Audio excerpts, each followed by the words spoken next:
BJP চৰকাৰ তথা মুখ্যমন্ত্ৰীকে আদি কৰি এইখন চৰকাৰে এতিয়া ৰাহুল গান্ধী ডাঙৰীয়াৰ পিছফালে এক প্ৰকাৰ পৰি গৈছে।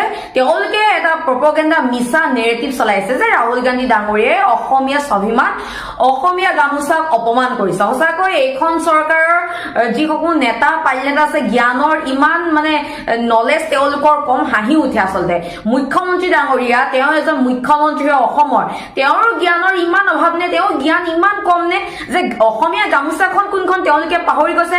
ৰাইজ সজাগ হ'ব হ'ল। এওঁলোকে এইখন চৰকাৰে অসমীয়া গামোচাখন কোনখন আছিলে পাহৰি গলে। কাইলে পৰখিলে অসমীয়া জাতিটোকে পাহৰি পেলাব।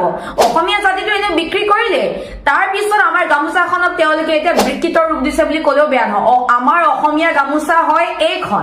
আৰু মুখ্যমন্ত্ৰী ডাঙৰীয়াৰ লগতে বিজেপিৰ নেতা নেতাসকলে কি কৈছে যে প্ৰধানমন্ত্ৰী ডাঙৰীয়াই হেনো অনবৰতে অসমীয়া গামোচাখন লৈ ফুৰে আৰু বিশ্ব ভাৰতৰ বাহিৰত গলেও অসমীয়া গামোচাখন লৈ ফুৰে।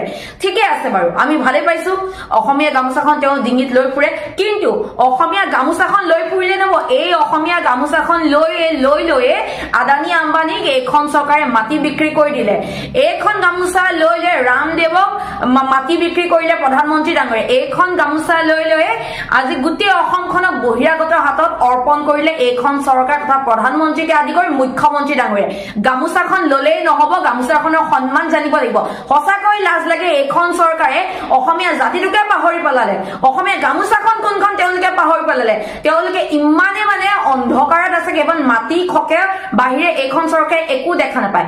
গামোচাখন হল আমাৰ অসমৰ স্বাভিমান, সন্মান, প্ৰেম জড়িত আছে গামোচাখনৰ লগত। মহাত্মা গান্ধীয়ে কৈছিল, জাতিৰ পিতা মহাত্মা গান্ধীয়ে কৈছিল যে গামোচাত অসমীয়া মহিলাই সপোন ৰচে। কিন্তু এইখন চৰকাৰে এইবিলাকৰ কথা বুজি পাব জানো? এইবিলাক কথাৰ অৰ্থ এওঁলোকে জানো ভাবিব পাৰিব? এওঁলোকতো ভোট চোৰ, গৰু চোৰ, পানী চোৰ, চিণ্ডিকেট এইবিলাকতে ব্যস্ত।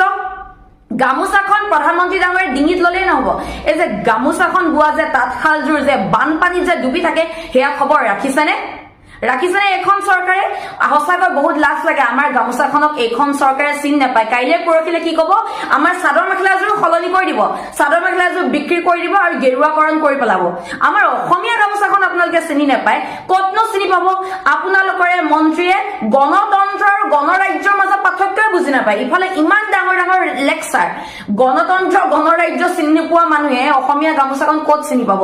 নিজৰ জাতিক ৰক্ষা কৰিব নোৱাৰা মানুহে অসমীয়া গামোচাখন ক'ত চিনি পাব?